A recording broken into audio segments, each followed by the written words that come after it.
Just to comment, just to make it perfectly clear, China is one of the most powerful governments on the planet. It is authoritarian in nature, although it's not totalitarian as it once was.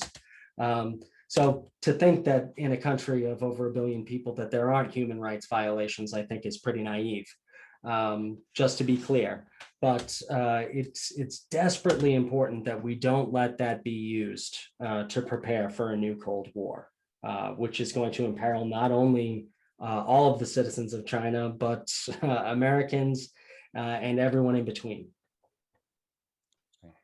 Yeah, I entirely agree. And I think that, unfortunately, I think the Biden administration finds itself in this position where they may feel that only by using this Cold War rhetoric can they get the Republican Party to support investments in infrastructure, right? Because unless it has unless there's an adversary there, that's the only way they can politically sell these efforts. But I think that the problem is that, and I think this was partly the lesson of Lyndon Johnson's administration, right? Lyndon Johnson was someone who did pursue very ambitious domestic policy agendas. In some ways, that Biden is the most ambitious president in terms of these domestic efforts at strengthening the U.S. welfare state since Johnson. And of course, Johnson also moved America into Vietnam. And ultimately, I think what we saw was that the guns and butter in this analogy, the guns ultimately trumped the butter. That ultimately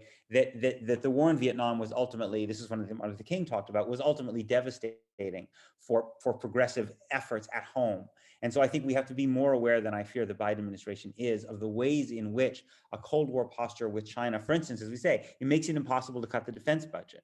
Right? I mean, there might have been an opportunity to cut the defense budget because ISIS, which had been this big justification for it, is basically, virtually moribund now.